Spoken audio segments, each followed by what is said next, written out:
vacinação do Covid-19, o Plano Nacional da Vacinação, vários termos técnicos começaram a fazer parte do nosso dia a dia. Então, alguns termos como comorbidades, imunossuprimidos, imunodeprimidos, pneumopatias. E muita gente tem dúvida do que significam essas palavras. O que quer dizer? Eu me enquadro nesse perfil, nesses nomes? E quantas vezes, vamos combinar, né, que a gente vai ao médico e lá a gente escuta algumas coisas que a gente sai com aquela pulga atrás da orelha e fala, gente, o que quer dizer isso? Né? O que ele falou com isso? Então, por isso, hoje a gente convidou aqui o clínico geral, formado pela Universidade Federal do Paraná, Dr. Ricardo Maldonado Zimmer, para responder essas palavras difíceis, utilizadas muitas vezes hoje no cotidiano por conta da vacinação. O que elas significam? No programa Amanhã da Mais, Consultório Médico.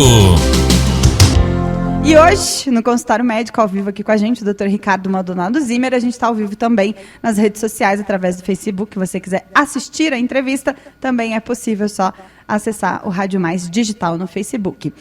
Doutor, bom dia, obrigado pela sua presença já ao vivo aqui na Rádio Mais.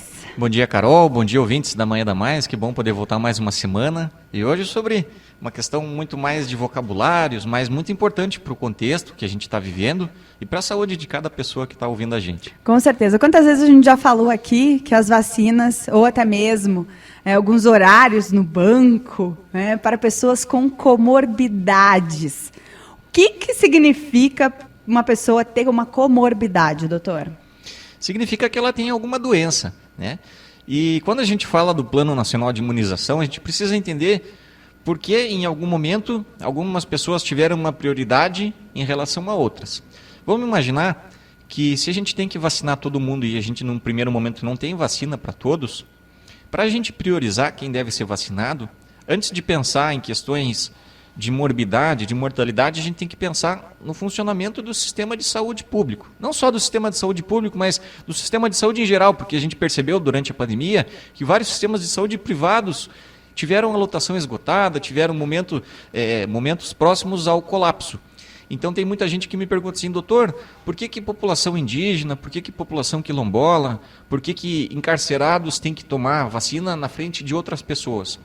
Porque se pessoas desses grupos se infectarem e ali tiver uma disseminação, a chance dessas pessoas precisarem de hospitalização e não só, precisar de vagas de UTI, ou seja, a chance de saturar o sistema de saúde seria muito grande, né? Então, nesse sentido, sabiamente o Ministério da Saúde colocou que algumas pessoas, alguns grupos teriam preferência em relação a outros e dentre esses grupos, pessoas com comorbidades.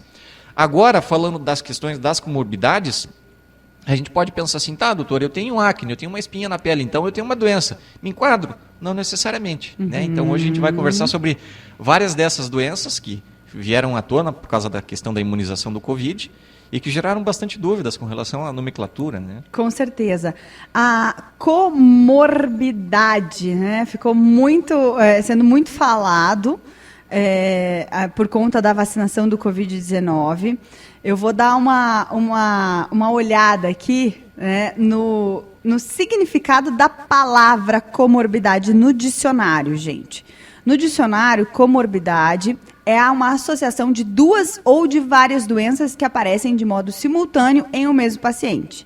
Então, uma pessoa que tem duas doenças graves, duas doenças que tragam problemas, é isso.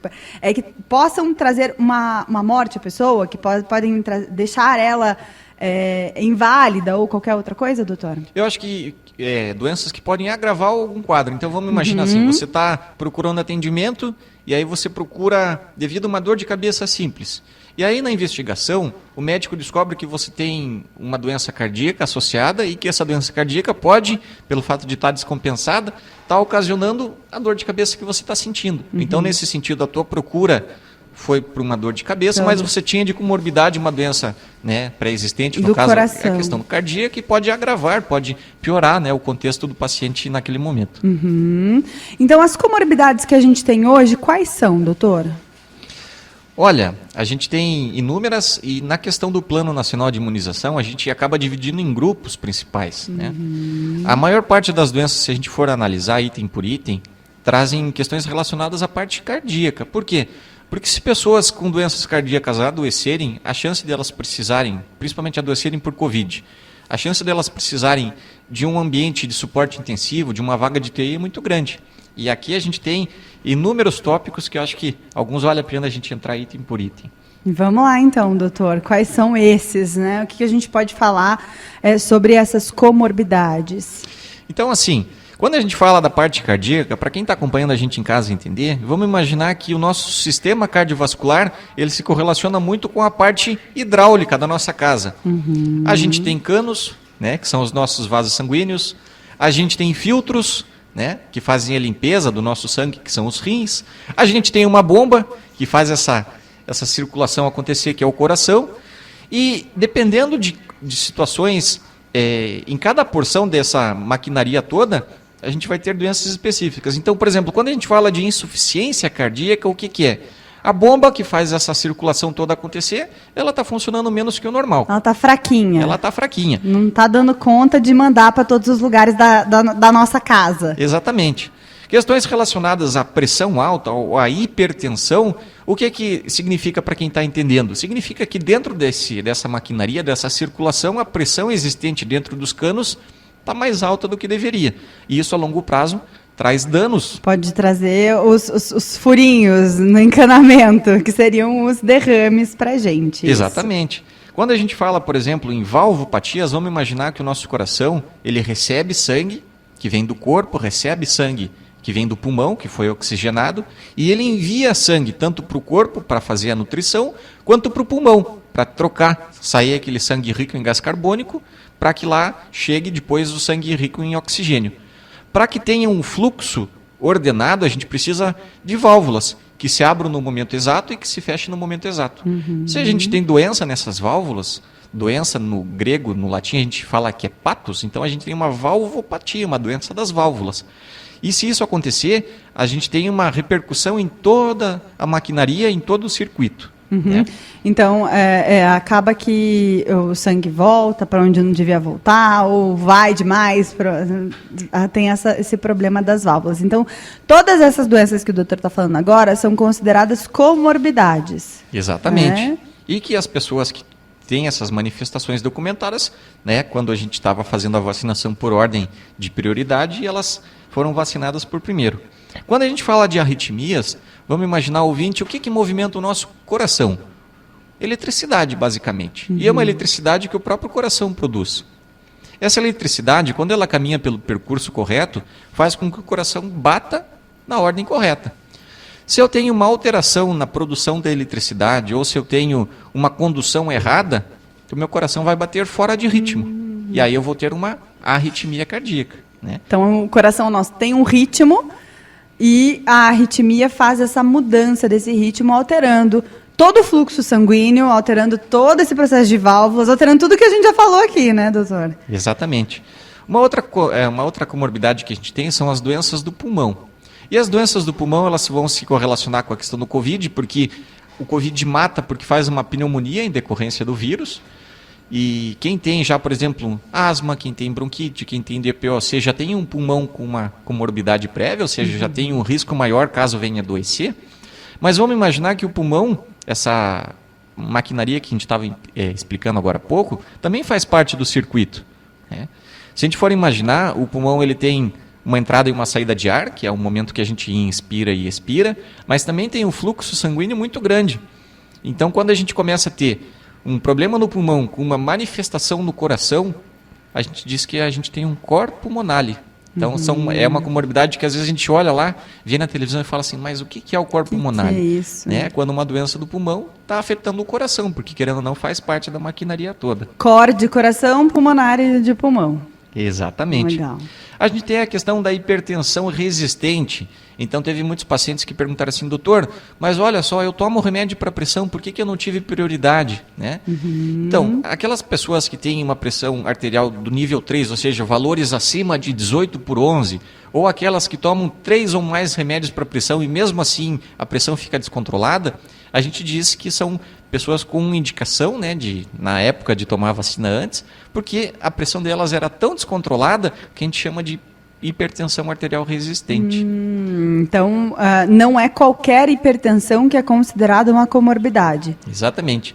E para quem está em casa para entender, a gente tem que diferenciar o que é um aumento transitório da pressão. Então, por exemplo, quando a gente está com dor de cabeça, às vezes o estímulo da dor faz com que a pressão aumente. Quando a gente está numa situação de luta ou fuga, né, quando a gente precisa tomar uma decisão, quando a gente está angustiado ou quando a gente está muito ansioso, estressado, a nossa pressão vai aumentar. E não necessariamente isso é uma doença dos vasos sanguíneos, uma doença do coração chamada hipertensão arterial sistêmica. E isso daí é muito diferente, porque tem gente que tem aquela leve dúvida assim, nossa, eu estou com uma dor atrás da cabeça, vou medir minha pressão. Estou com a pressão alta, não necessariamente. Não necessariamente nessa ordem, às vezes foi a dor que desencadeou o aumento da pressão. Olha só que interessante. Então a gente às vezes acha que a pressão alta dá dor de cabeça e às vezes é Na ao maior parte das contrário. vezes, se você está com dor de cabeça e a tua pressão está alta, entre o remédio para pressão e o remédio para dor, você tem que tomar o remédio para dor. Melhorando a dor, quem sabe a pressão já também. diminui. E a gente tem outras doenças também, o pessoal perguntando, poxa, por que o diabético teve tanta complicação com relação ao coronavírus? Né? Isso surpreendeu, né, os estudiosos, os cientistas da área da saúde, porque quando a pessoa com diabetes, principalmente o diabetes descompensado, adoecia pelo Covid, a chance dela precisar de internamento hospitalar e a chance de mortalidade foi muito grande. Então, no momento de priorizar, né, na questão da vacina, quem tinha diabetes, independente se era uma diabetes que precisava de insulina, se era uma diabetes que só usava comprimidos via oral, todos eles tiveram uma atenção especial no sentido da vacinação, porque é uma comorbidade que trazia muito impacto na questão do coronavírus. Então, assim, só para eu tentar entender, não necessariamente uma doença que a pessoa tenha é uma comorbidade. Nesse nível da vacinação, ela se tornou uma comorbidade por conta do risco da doença? Sim, exatamente. Isso. É isso aí. Quando a gente percebeu que doenças específicas poderiam aumentar o risco de mortalidade ou sobrecarregar o sistema de saúde, essas doenças foram incluídas como comorbidades, mas elas não necessariamente, se a gente estivesse falando aqui de um ambiente ótimo, sem a pandemia, sem o Covid-19, seriam doenças consideradas comorbidades. Porque me parece assim que esse termo comorbidade está dizendo que a pessoa está, né, fadada lá à morte. Morbidade, né? Mórbido. Isso. A pessoa está fadada à morte. Me vem isso na cabeça. Mas então não. Se a gente estivesse num sistema ótimo, não necessariamente. Não necessariamente. Agora, por conta da doença e da vacinação, elas foram classificadas assim, para as pessoas até tomarem mais cuidado. Com certeza. Então, por exemplo, a gente teve outras doenças que nem a questão da obesidade, que também chamou a atenção. Poxa, a gente tem pessoas que, se a gente estivesse num contexto fora de Covid, elas teriam, né, o IMC, que é o índice de massa corporal considerado de obeso, e elas teriam a vida delas normais. Né? Não teriam um risco aumentado de mortalidade, mas, devido ao ambiente que a gente está hoje, chamou a atenção e falaram, poxa, essas pessoas elas estão adoecendo, estão precisando de internamento, estão morrendo mais, então essas a gente vai dar uma atenção especial. Por isso a vacinação, então, para as pessoas com comorbidades. A gente tem também outros termos, doutor, que estão sendo muito utilizados agora por conta da vacinação, mas antes eu quero atender aqui o ouvinte no telefone, no 30 58 11 20. Alô, bom dia. Bom dia. Bom dia. Bom dia, quem fala? A Juvita. Oi, Juvita, tudo bem com a senhora? Tudo. Eu queria só fazer uma perguntinha para você. Diga lá. É Ricardo, né? Isso, doutor Ricardo. Carol, eu sou diabética, eu sou hipertensa e tem outra coisa. Eu tenho problema no coração, só que quando foi para me levar o resultado para a médica, veio a pandemia, danou tudo. Eu tenho meu diabetes, hoje o meu diabetes está 180, está super baixo. Porque chega a atingir até 450, 490, depende, o dia que ele está afim. Então a senhora tem diabetes, hipertensão e problema no coração, eu tenho alguma coisa no coração, porque eu sinto à noite, parece que tem um caroço na minha garganta e me dói o peito, conforme o jeito que me viram. Mas isso é devido, como diz a médica, né? Sim. Que daí fui num geriatra para ver. Ele disse que é problema de coração, tem que voltar lá na cardiologista. E aí a senhora não voltou por conta da pandemia? Não deu para mim voltar, porque lá onde eu me trato, lá na Angelina Carão, eles não estavam atendendo, né? Aham. E Eu queria saber, qual que é a doutor, dúvida? A minha dúvida é se eu tenho que tomar essa terceira dose. Qual que é a idade? Quantos anos a senhora tem, dona Eu Juvita? tenho 65. 65 anos. Tá. A senhora mora em qual cidade mesmo? Eu moro no Rio Verde, aqui em Colombo. Colombo. Eu Tá. pertenço ao posto André Nadolny, aqui no bairro. Legal. A senhora pode ouvir pelo rádio. Uhum. Legal. Muito obrigada Obrigada. pela sua atenção. Um tá? beijo. Obrigada. Outro. Tchau. Tchau, tchau. E aí, doutor?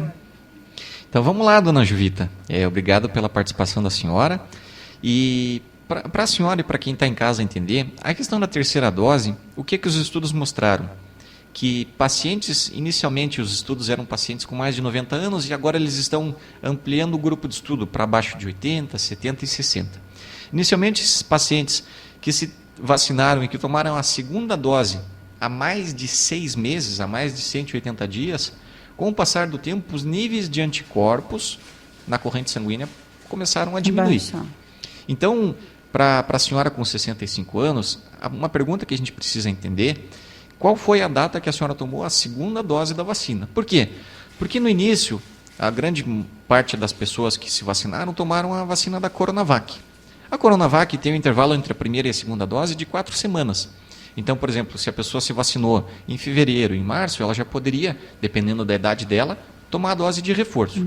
Se a pessoa tomou a vacina da AstraZeneca ou da Pfizer, que tem um intervalo que naquela época era de 90 dias, provavelmente teria que aguardar até o mês de novembro, que daí daria 180 dias da segunda dose. Inicialmente, os municípios e a segunda regional de saúde, que São José, Colombo, Curitiba pertencem, estavam vacinando acima de 70 anos, com essa condição de 180 dias desde a segunda dose, mas que com o aporte de novas vacinas, eles já diminuíram esse público para 65 anos com comorbidades. Né? A ideia é que com o passar do tempo e com a disponibilização de vacinas, a gente passe a tratar o coronavírus como a gente trata a gripe, né? Com vacinas de reforço anuais, com base nas últimas cepas circulantes. Para todo mundo? Não. Para pessoas com comorbidades.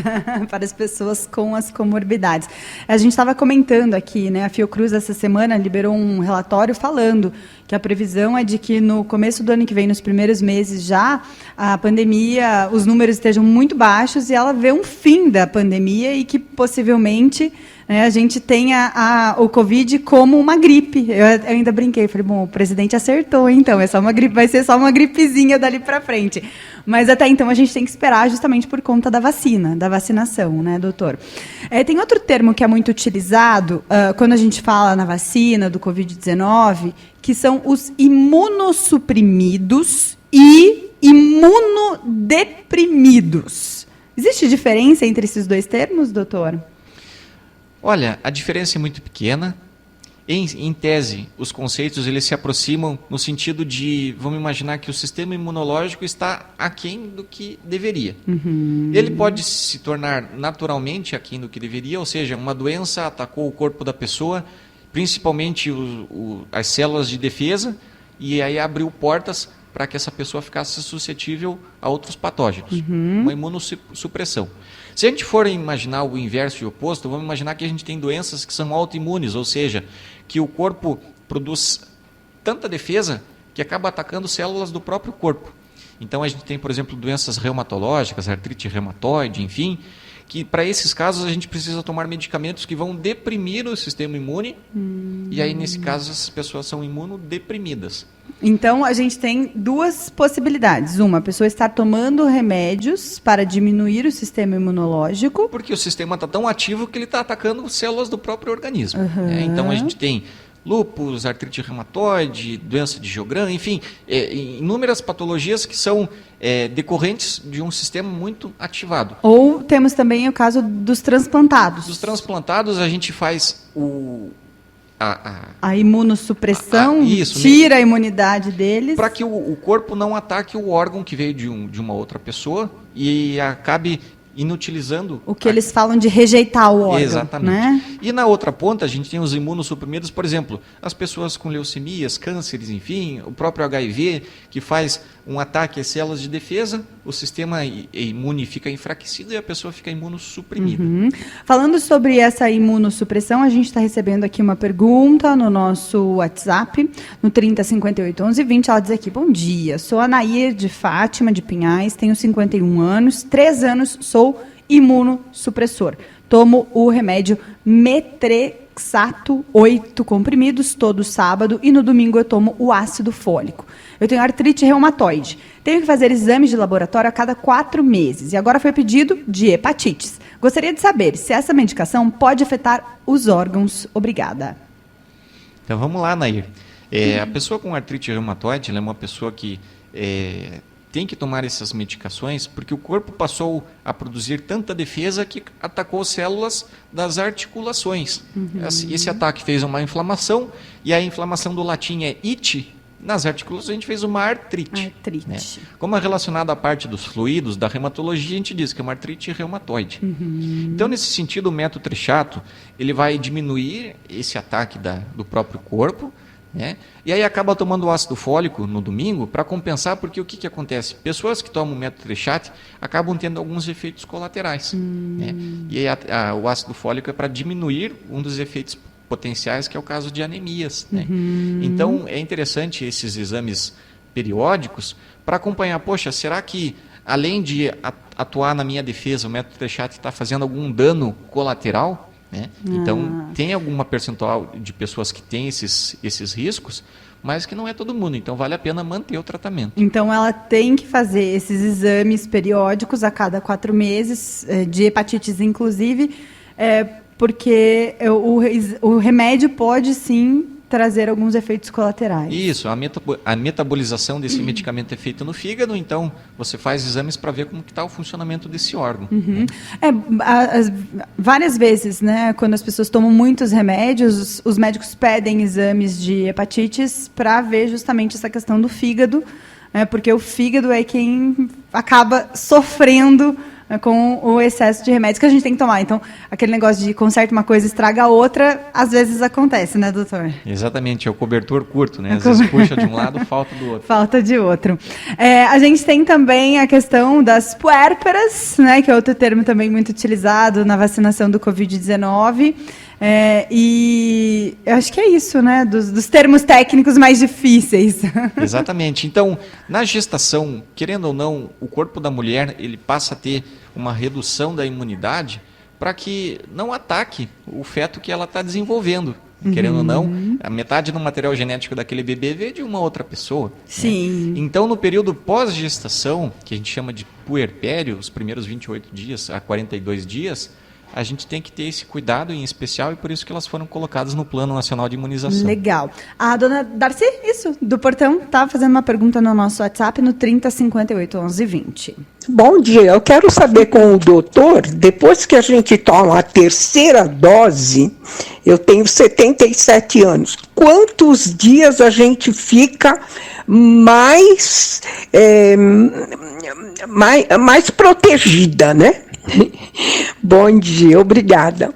É a Darcy do Portão. Bom dia, dona Darcy, excelente pergunta. E olha, nesse sentido, a gente pode dizer que a gente está muito na fronteira da ciência, no limite do conhecimento. Inicialmente, a gente não sabia quanto tempo a primeira dose e a segunda dose iriam proteger.